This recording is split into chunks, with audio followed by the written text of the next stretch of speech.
to every action that is captured, Could I have a double? I just figured I might as well have a double. whether by memory Well, or other means. I've been living in Stockton working as an apprentice embalmer. It exposes information. I wasn't making enough money. They were only paying back in '63. They were only paying $250 a month. Questions can be asked. And I was married at the time, first wife. Answers sought. So we moved back to. Go, soldier. Thank you, dear. All this from observation? Why not? We're back to San Jose. Why is a vulture on this tree? And my wife's brother was dating a gal whose father was a brakeman on the railroad. Is it waiting for something to die? And he wanted a job on the railroad so bad. It wouldn't be here for no reason. And he finagled himself an interview. And now, why does it leave? And so his car was broke down. Where is it going? But he said, Dave, will you give me a ride to the city? I am reasonably sure I said, yeah, sure. Come on, kid, let's go. there is a reason. So we drive up to the city. Flight, especially for a bird that size, is no easy endeavor. We're in the train master's office. Of course, that was before they had HR. You know, you wanted to get a job as a brakeman, your train master hired you. We're sitting in the office and he's going through the interview, and one of the questions was, how tall are you, young man? And he says, I'm 5'8". Great white egret. The train master goes, well, we got a 5'9" minimum. Like all creatures, it spends effort out of necessity. You just got to be 5'9". And he looks around, and I'm sitting in the chair at the back of the room, and he says, you want a job? Can you observe a beauty in biological function?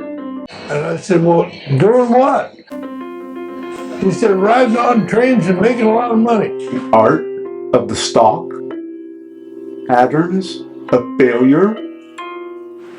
I said, I'll give it a try. Patterns of success? I went to work on the road. If a human is of an open mind, it can be seen. You had your student trips, and you'd have to go out and work on a road switcher. And one might wonder,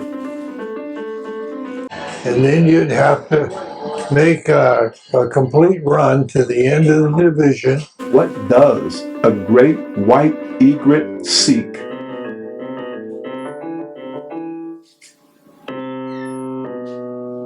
Which was San Luis Obispo, and back into Oakland and back to the city. And then you could make your date.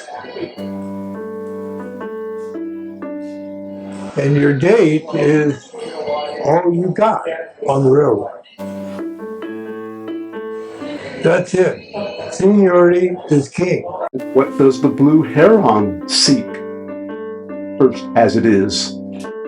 I got a date, May 13th, 1964. This one seems to be looking in the distance. What could it be looking at? Is it deciding something?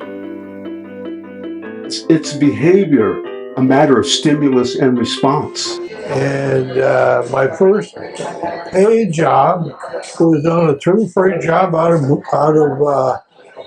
Bayshore Yard with an old guy, Buster Timmons. I'm reluctant to consider esoteric interpretations Buster. because it's made up of so many billions of parts.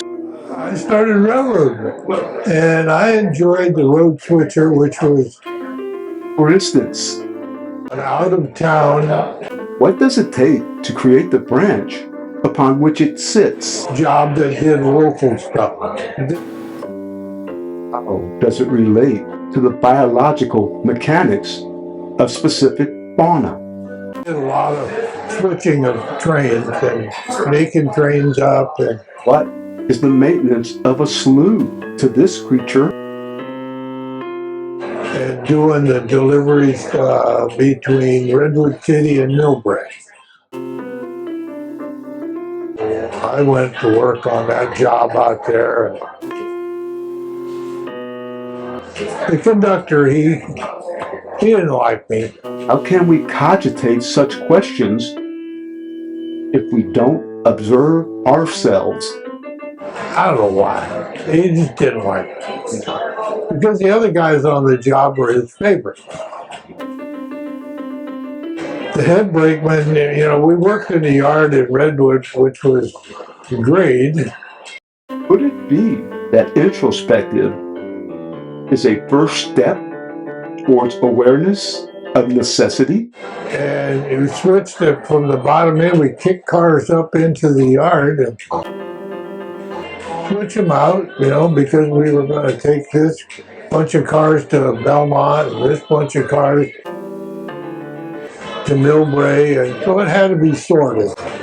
And so, Could knowledge be a catalyst for human sentience? the foreman or tag man on the job, he's making up the train. He's giving the instructions. So, does intelligence define degree of human sentience? On which cars go where. We had 4 rails. I'm going to leave that one to the experts. Pass 1, 2, and 3.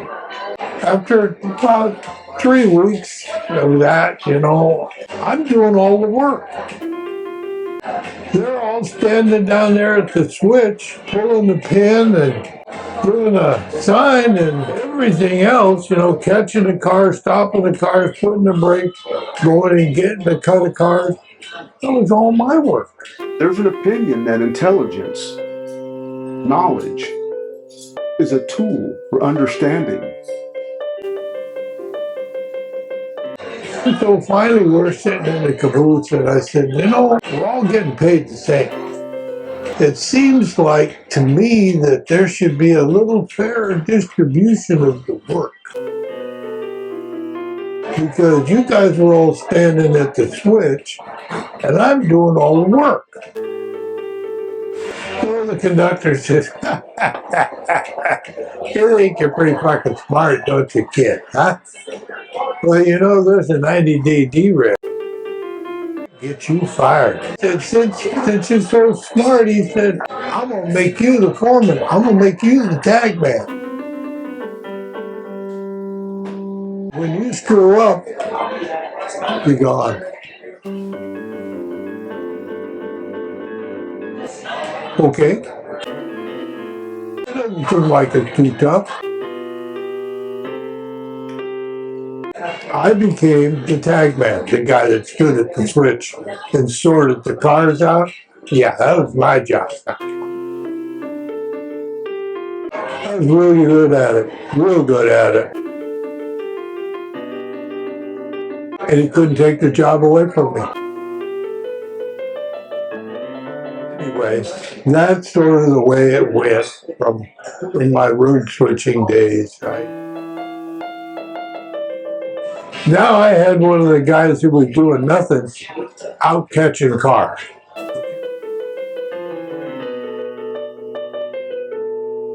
And they'd roll up there and you'd have to chalk them, pieces of wood all over the place. It wasn't very steep, but the cars would roll back. The more knowledge we gain of our environment, you'd chalk them, and if they'd stop, that's great. If they didn't stop, we had to climb it, and you had to climb the ladder and apply the brake. the more intelligence we acquire.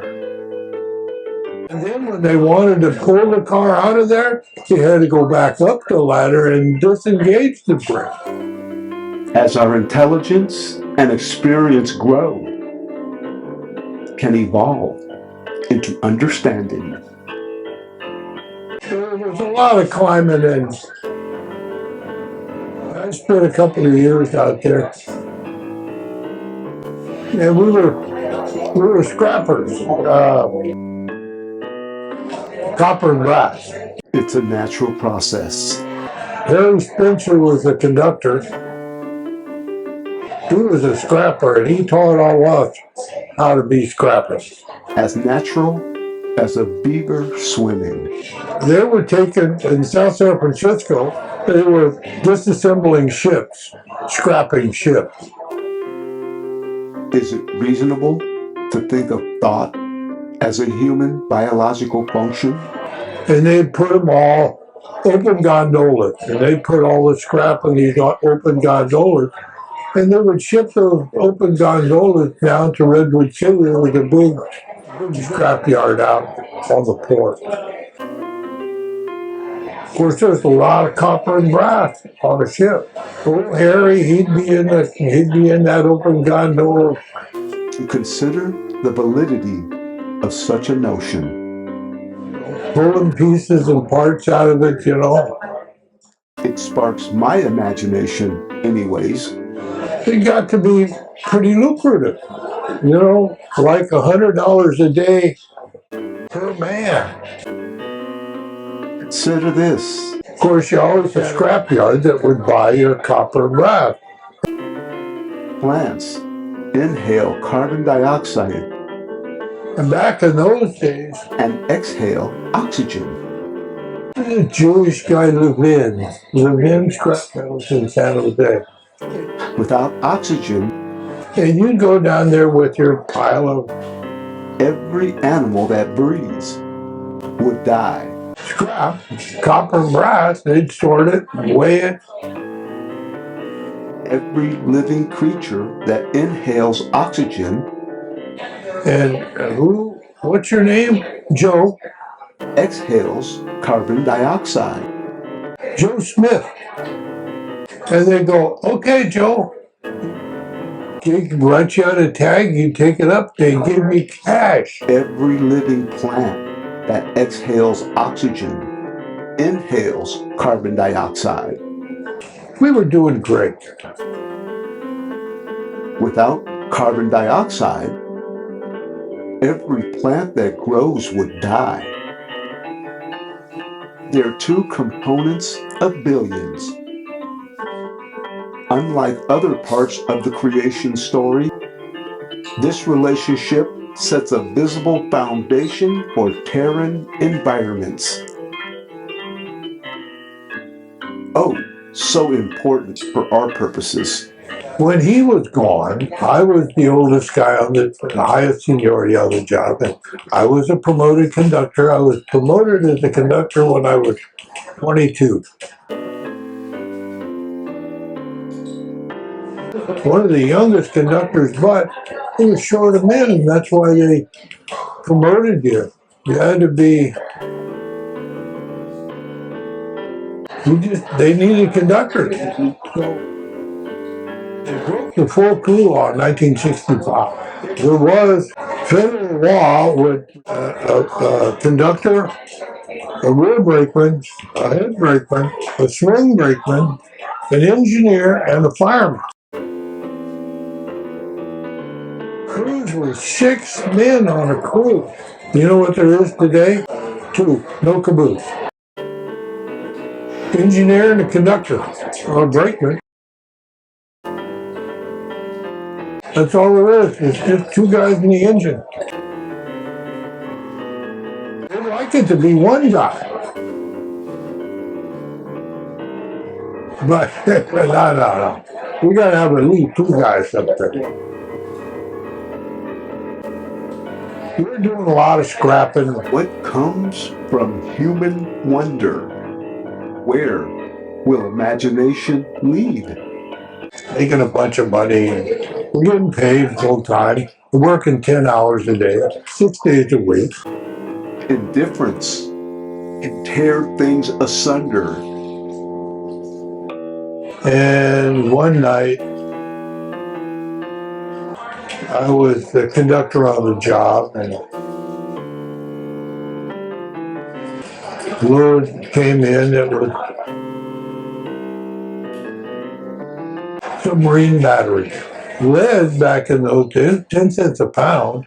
But from observation come wondrous deeds. Hey, you guys, I'll do the scrap and you guys run the job. So I spend the evening in that car pulling pieces of lead submarine batteries and I mean, I got so much of it, we got it in the caboose. The caboose is sort of leaning to one side. We got Saturdays off. It was a Sunday through Friday job. Envision, if you will, patterns of contacts between the animate and inanimate. Saturdays was the day off, and this was a Friday night. We had all of this lead in there, and everybody went, all the guys on the, man, come on. We don't want that lead. It's yours. Well, I got to get it out of the caboose. I can't leave it in there. You know, the crew, we got to have that caboose cleaned out because somebody's going to come and replenish the water and put some more coal in to the stove. And I unload all this lead into the back of my pickup and I take it home and I go down to the rental yard and rent one of those pots. Is a tree inanimate? It bears the weight of life. You know, the propane burner, you put the pot on, the melt lead in. If there are no creatures on a growing tree, I'm sitting out there with a 12 pack and would it still be an inanimate structure? and there's a piece that will not melt. Doesn't sap flow through its bark? When branches move, even to the slightest breeze, are they inanimate? And I'm going, those guys were right. This is stupid. So I reach in there with the tongs and I pull that chunk out. I throw it across the driveway. Chlorophyll in the leaves And as it skids across the driveway, absorb the sun's energy. all of a sudden I see a different car. Is that emotion? And so I go over for a further investigation, and that stuff that won't melt is solid copper. Could an inanimate object be alive? So I go, oh, this is not just a bad deal after all. I'll leave the answers to you. You got to make it look like something other than what it is. I go down and sell it to Levin. I got $891. That was a good score. So anyway, go back to work on Sunday, and I told the guys, I said, gee, I'm really glad you guys stiffed me with all that lead. I only got, $891 for that stuff. I'll tell you what I'll do. I'll buy breakfast. Is it in the realm of possibility that all structures have the ability for animation? Oh, come on. Now you crybabies left me in the lurch. Nature is a view expressed before our eyes.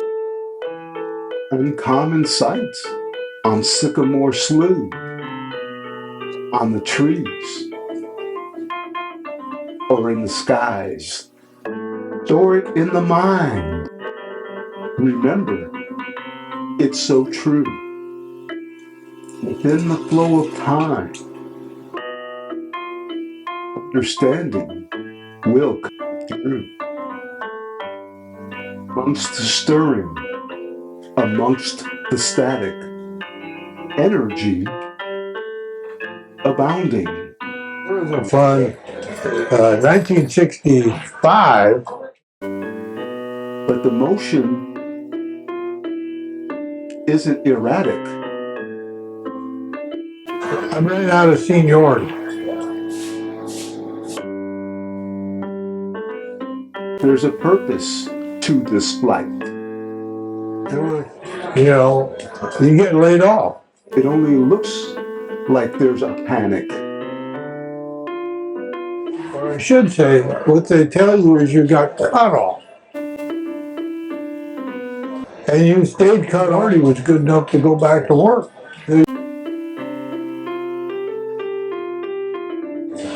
So I loaned out up in Oregon, up in Eugene, Oregon. Swarming safety number. Action in the lights. Observe it on the lumber. Well, I mean, they needed workers up there. Observe it They needed brakemen. in the heights. And so you were already an SP employee and you were a qualified brakeman. And they needed men. And that was the year they had the big flood that had early snow, real early snow. Thanksgiving, the amount of snow on the Cascades and the Sierra was phenomenal. 2 days before Christmas. If a structure serves a purpose to motion, is it inanimate? Got a Pineapple Express. And it washed all of the snow off of the Cascades in 48 hours. What constitutes what is animate or inanimate? Well, the NWP, Northwestern Pacific, which was ran between Sausalito and up the state, up the Feather River. Motion? Over 50% of that railroad was washed away. Plants? Mobile? If not, is the lack of mobility a determiner of animation? The rail was off. Okay, so there was lots of lumber. I mean, lots of lumber going out of Eugene.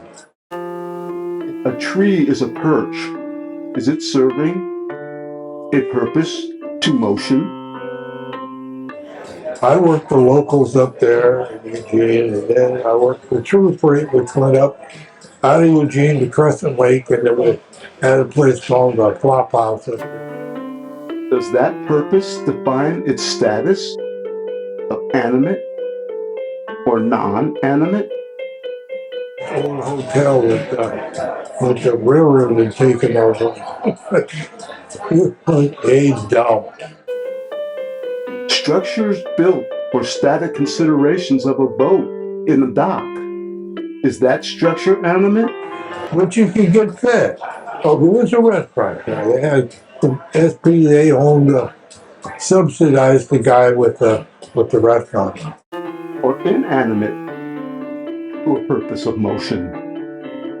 What difference does it make? I did that for about 6 months up there until my seniority was back in favor, and I came back to the city and went back to work in the city. Nature manages its structures. There was a place we go out of Eugene up to Crescent Lake, And of course, you're pulling a full train, you're only going 7 miles an hour. Be it levees, sloughs, tules, or marina resorts. On the Willamette River, there was Dexter Dam. Well, the dam was opened up all the way, and water was going over the top of the dam, 3 feet high. Her tools are many: wind, rain, sun, erosion. You know, and you're sitting there going 7 miles an hour alongside the river, Humanity. looking at that dam going, oh, I hope we get by. I hope the engine gets by, because that's what I'm sitting there. Human civilization of the environments they inhabit is as old as Homo sapiens itself. The foliage was so thick. All living creatures affect their environments when they live in them. The maintenance away people would cut a tunnel through the green foliage, and it was like going down a tunnel. Humanity is no exception to that basic fact. When a tree is planted and grounds are landscaped,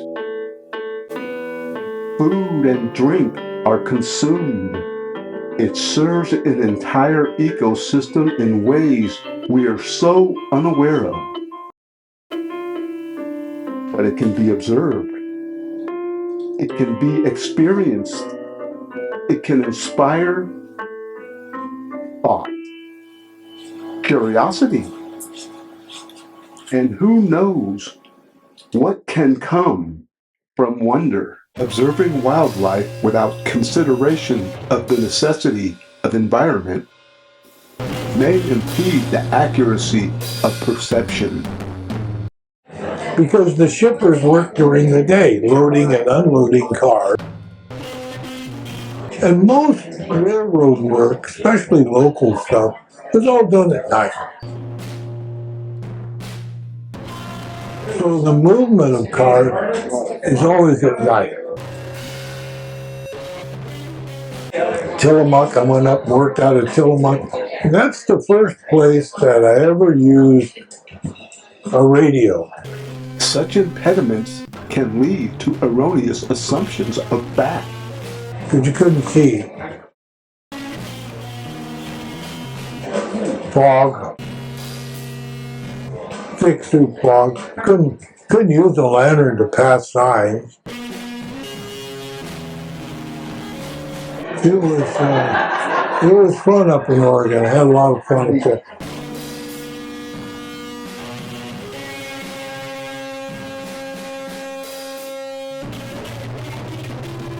You'd be going along, and in the creek there was a couple of engines down laying sideways in the creek.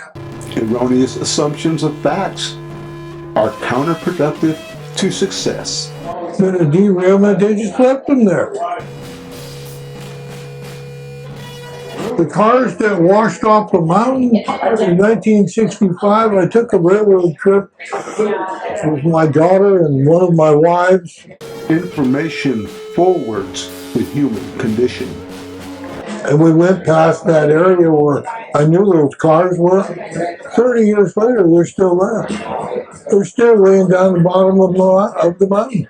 Our senses react to it on a subconscious level. They ultimately got those engines up out of the river, though.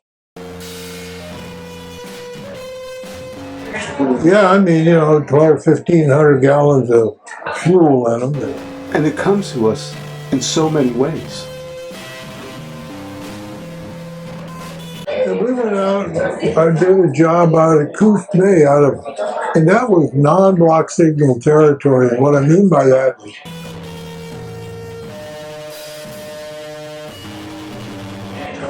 you go along the railroad, you see those towers, they got lights on them, they're red, yellow. green, or they have semaphores that go up and down and can tell you whether it's clear or you got to stop. By what is heard, by what is seen, by what is felt, by what is said. Well, there's none of that out there. You go, you're running on train orders. By how things are perceived. You're running on your watch and train orders. The train orders will tell you when and where to be at certain times. Presentation, perception, observation. There could be a train coming the other way. The essence of precise communications. The watch and the train orders were very important.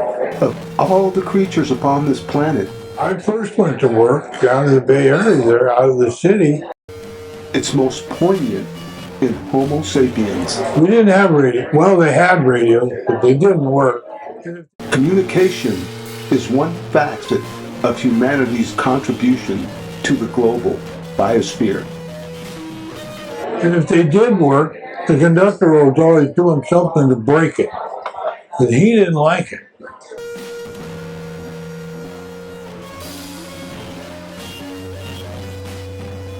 We went on hand signals or used a lantern at night. You had a whole language of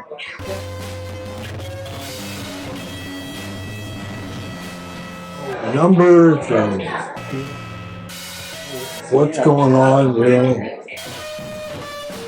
3, 4, 5, 6, 7, 8, 9, 10. This was good on the caboose. This was assigned for the caboose. The California Delta, for example. I moved into the flop house in 65. One of the guys I met on the railroad was It didn't always look the way it does now. Ron Newshaw, Tim DePace, and Ron Newshaw, one of the guys that moved out. Historians, engineers, farmers, politicians, they talk of the Delta's development. 2 apartments in Old Victoria, 2 apartments upstairs, 1 bedroom. Could that be because human development of an environment is, in reality, a natural form of evolution? And then the downstairs was R1 unit. I moved in, and the rent was outrageous. It was $75 a month during the school year, and $50 a month during the summer. It was right there on the edge of San Jose State. If that's in the realm of possibility, then perhaps communication evolved like everything else on the planet. The fraternities and sororities were still wars. And of course, the Vietnam War protests, the sororities and the fraternities all sort of diminished. The Greeks were out of favor. Maybe human communication is a fifth element. Great big houses, you know, with all of these dormitory style living quarters got sold.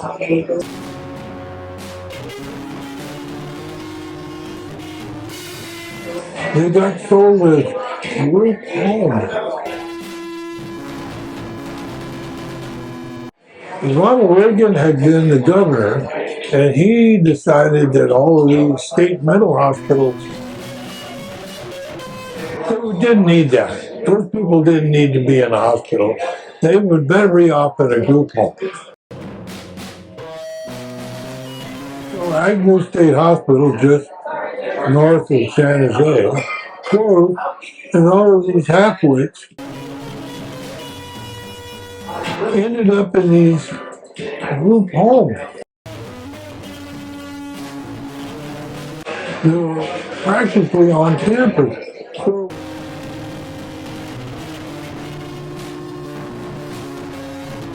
groups of these people walking around together that were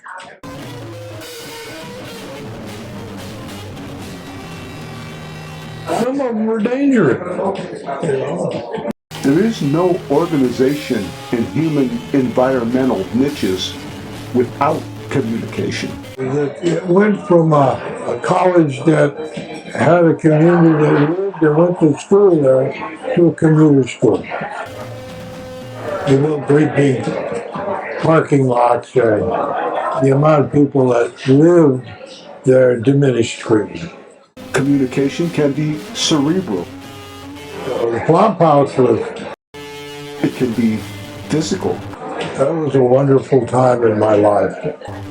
It can be a significant part in the physical manifestation You know, we went on a Friday night, of environmental evolution. and Jerry, who lived downstairs, and Rudy, Lucia had already left. Rudy was living upstairs, and I was living upstairs. And on Friday nights, of course, we were doing a lot of drinking in those days. We'd sit around and wait for a carload of girls to come by.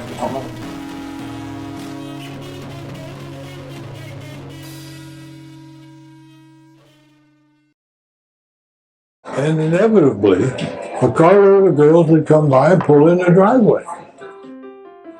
And we'd go out and we'd scope them all out. As natural environments evolve, so too does humanity.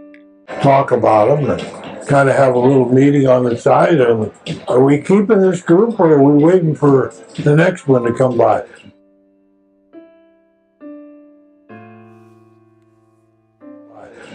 Let's get rid of these guys. We can do better than this. So we'd send them on their way. Every implement of cultural, social engineering, and technology can be the tiniest step. There'd be another carload of girls that would come by and pull in their driveway. Okay, these are keepers. The smallest forward movement Oh, it was something. of changing life. Human nature is driven by communication. Well, Terry downstairs, he was a flight instructor. Okay. He was a pilot. And Jerry, he was a professional student. It's a natural necessity. And Rudy was a carpenter. It contributes to survival. And I worked for Rudy. It contributes to relationship. And Rudy took a fall at work and was paralyzed. It contributes to environmental development on a scale that goes beyond human consideration. Terry went on to be chief pilot for the state of Washington. And he only had one arm. He'd shot his arm off. But can we see it? Kid with a shotgun climbing over a fence. Set the shotgun down. Boom.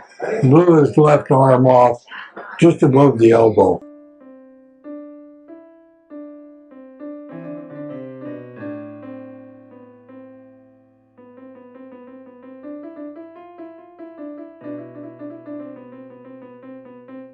I saw him years later. I said, I figured you'd grown that sumbitch back by now. Understanding is a form of communication. You lizard.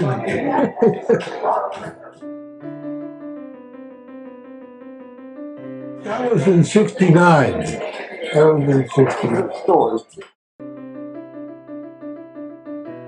Lucia was flying planes over there.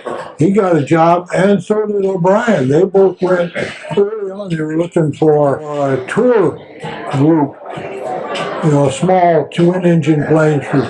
And that's what Ron was doing over there. Blowing the knee out. I'm in the hospital having an operation on my knee. And of course, a 4-bed ward.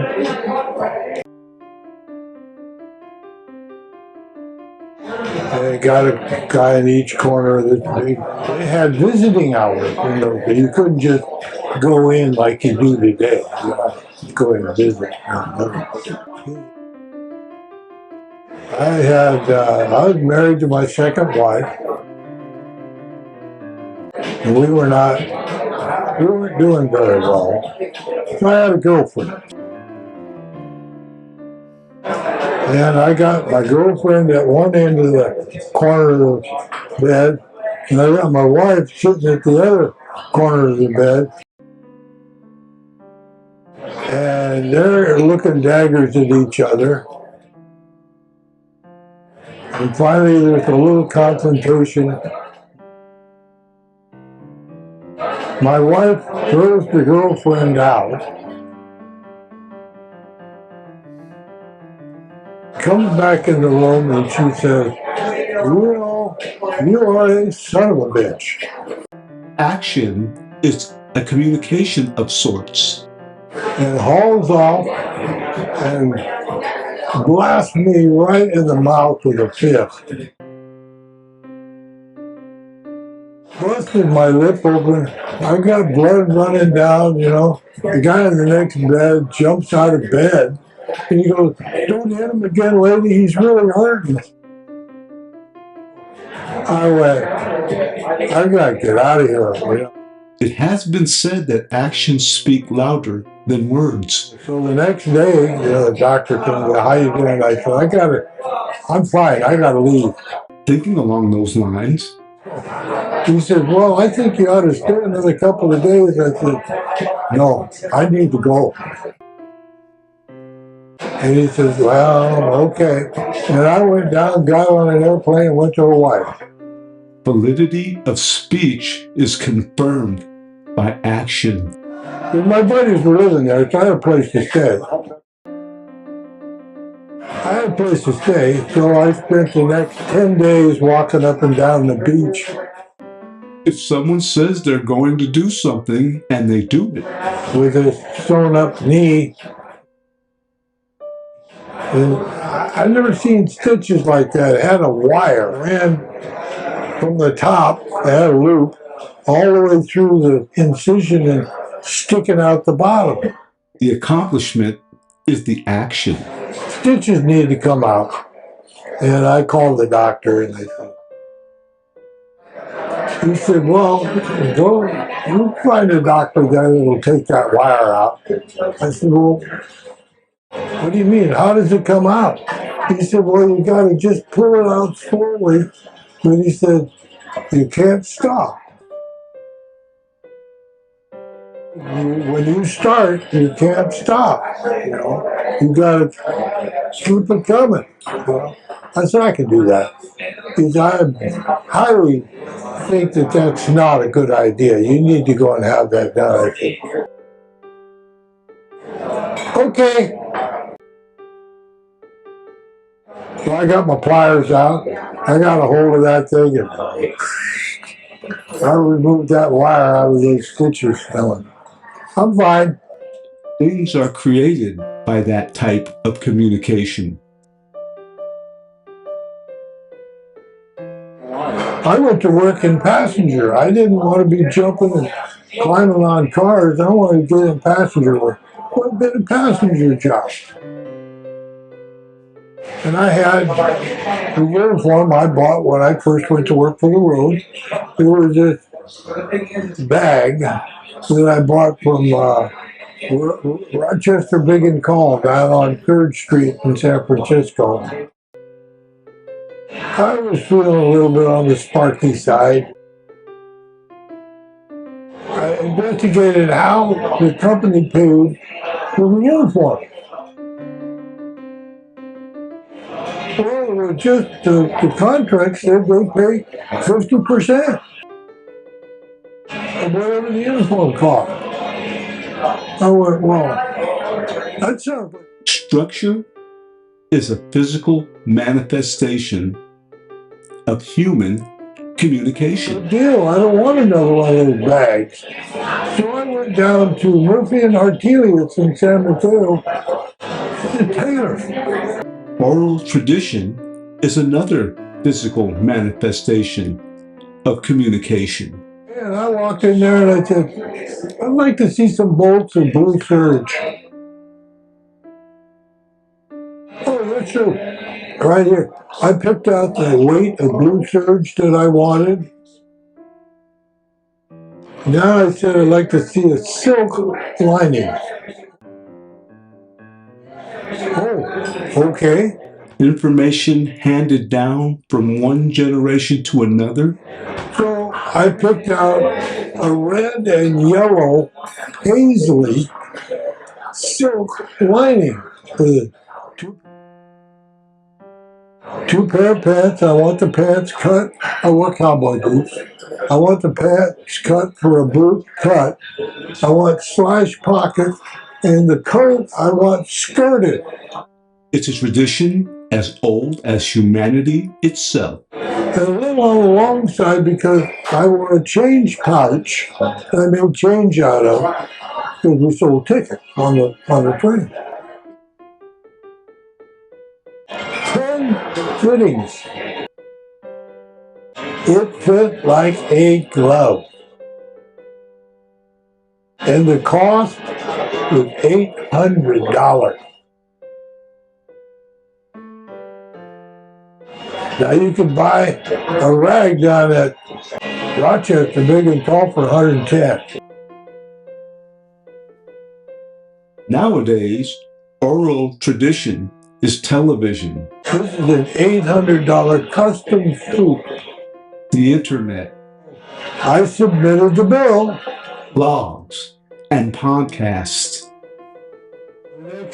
After they got the bill, I went to collect my train orders for the train I was taking. A through train taken out of town, and the dispatcher says, "We're Phillips on." I said, "Yeah." He said, "Train master's got the orders." It's hard to confirm the veracity of information that is communicated. So I go in the train master's office. There's a guy named Kenny Moore. He's sitting there in his Penny's Town Craft polyester sport coat and a pair of polyester slacks, you know.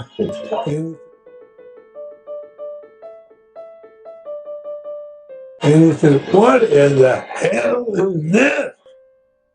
A story told accurately from one person to another is the most natural form of communication. I'm standing there and I said, "Tell me it doesn't look good." Just tell me it doesn't look good. "God damn it, you can't be doing that." I said, "Well, if you're going to be as good to me as I'm going to be to myself, that's what it costs." Creatures that are not human thrive from physical manifestations of human communication. Don't do it again. "Okay, sir." Humanity, societies function as a result. He went on to become vice president in charge of transportation for the entire SP system.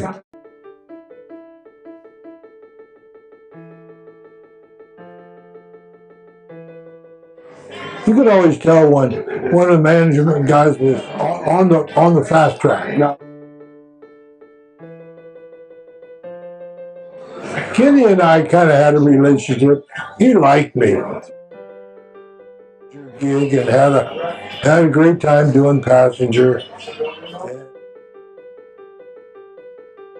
I did a San Francisco job that went to work at 5:55 in the morning and got off at 9:18 in the morning. And I got my 8 hours. Worked a little over 3 hours and got 8.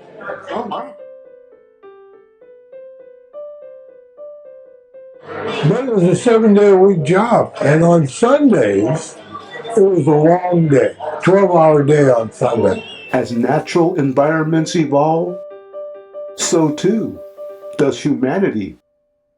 The brakeman that I had, we took about 8 o'clock, we'd go down to San Jose and back. And then we had all day off until late in the afternoon for the second back and forth. We strip our uniform coats off and jump in the car and run around to Buena Vista and set down gin fizzes and Irish coffees. Oh, bad. Really bad.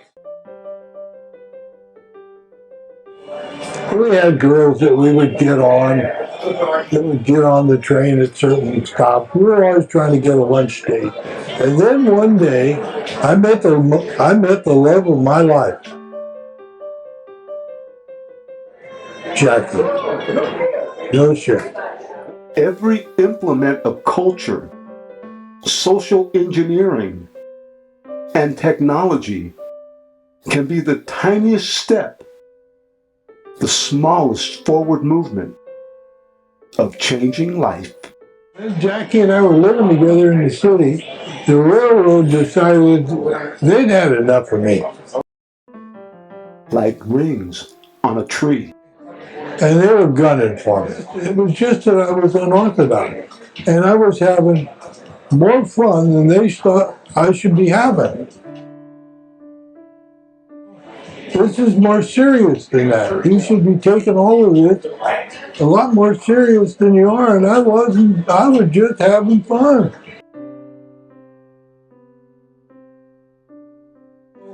They brought me up on charges.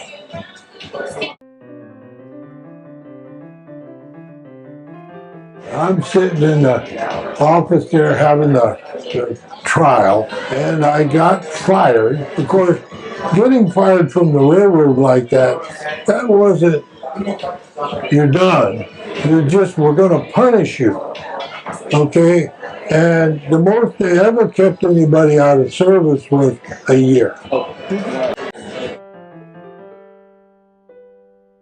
You could be drunk, and they fire you for what they call Rule 8.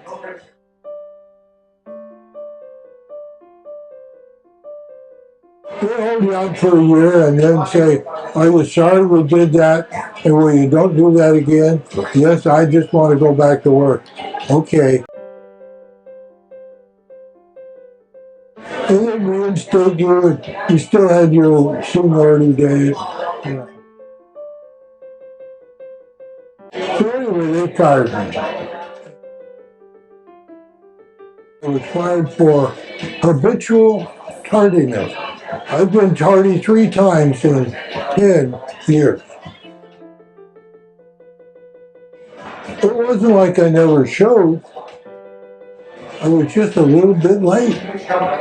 So, okay, I'm done.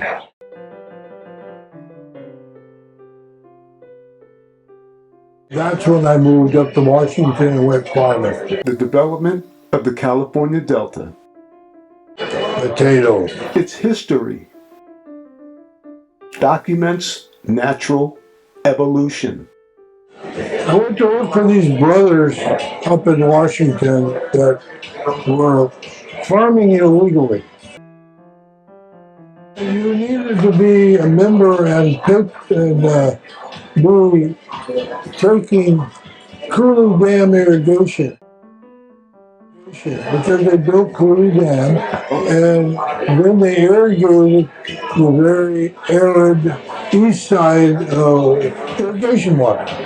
Well, these guys, they didn't want to play that game, so they jacked in some illegal wells.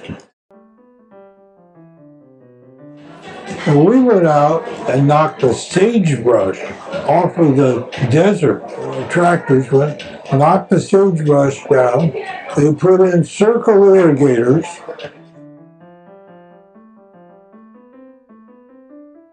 We planted 1,500 acres of potatoes. And irrigated them with the circles. Of course, they were highly high chemical kind. And they were getting What if civilization is part of the wild? 40 tons of potatoes per acre. Far-fetched?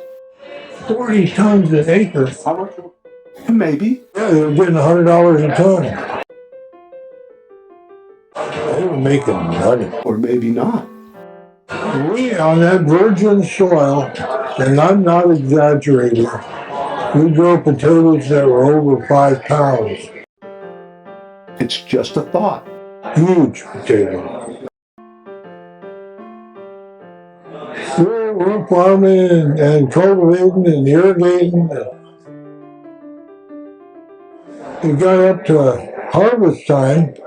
I said, okay, Dave, you're driving a harvester. There was a pull behind potato digger. You drive the tractor this way, got the digger behind, all your valves are over here on this side, and you're having to watch the digger and it's got a boom on it, and you drop the boom, there's a bruise factor, so you try not to bruise the potato because they ding you on price for bruised potatoes. And you drop the arm down inside the truck. And as it fills up, you got to keep lift your arm in the truck or driving alongside of you. We're going to hire only girls to drive trucks through the season. Communication is a form. They're easier on the trucks than guys are. Almost a natural element. One of the brothers was married and one of them wasn't married.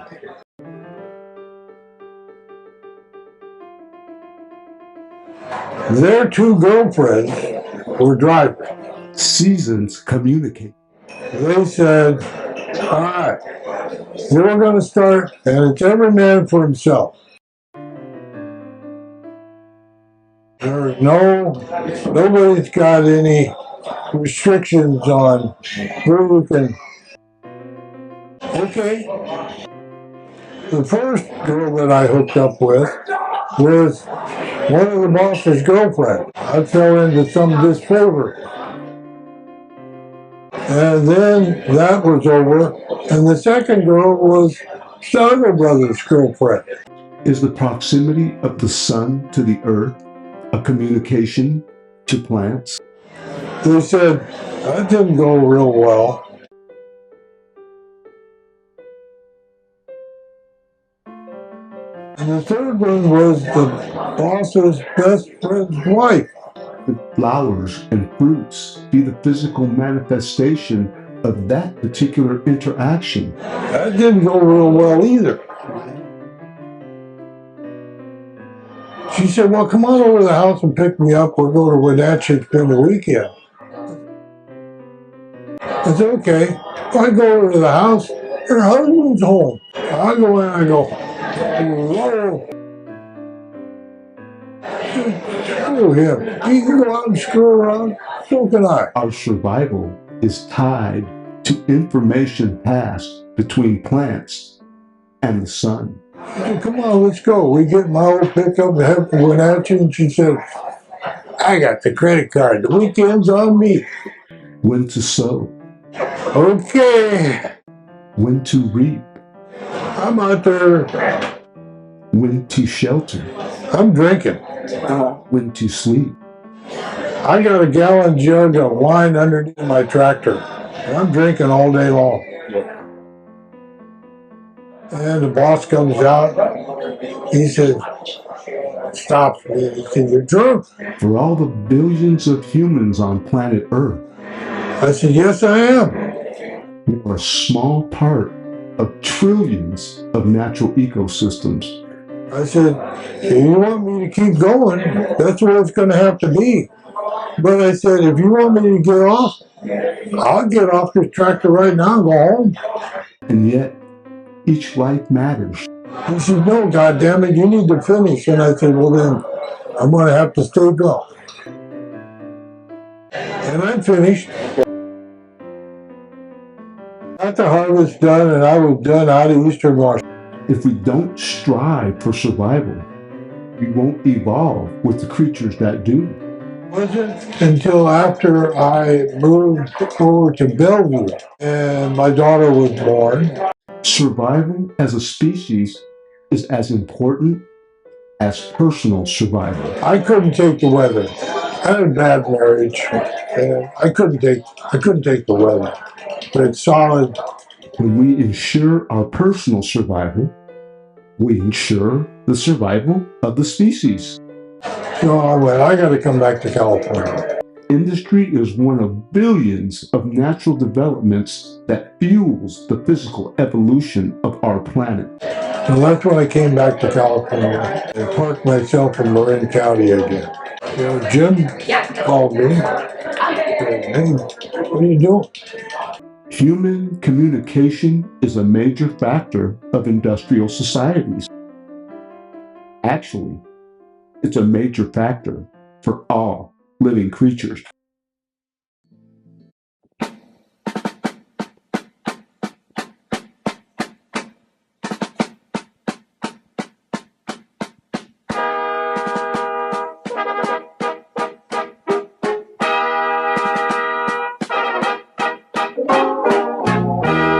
Oh, beautiful, our heroes proved in liberating strife.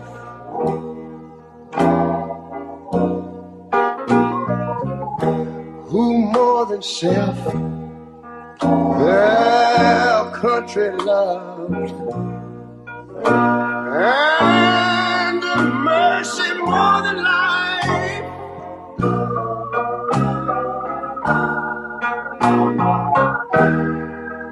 America, America, make God thy gold refined, till all success be nobleness, and ever again divine. And you know, when I was in school, we used to sing something like this. Listen here. Oh, beautiful,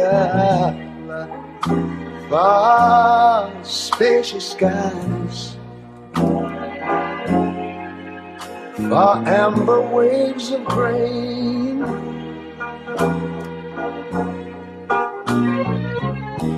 far purple mountain majesties, above the fruited plain. But now wait a minute, I'm talking about America, sweet America. You know, God done shed his grace on thee. He crowned thy good. Yes, he did. Heavy brotherhood from sea to shining sea. You know, I wish I had somebody to help me sing this. America,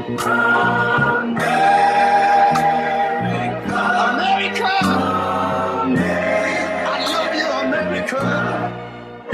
You see, my God, he done shed his grace on thee. You ought to love him for it, because he crowned that good. He told me he would. Every brotherhood from sea to sky.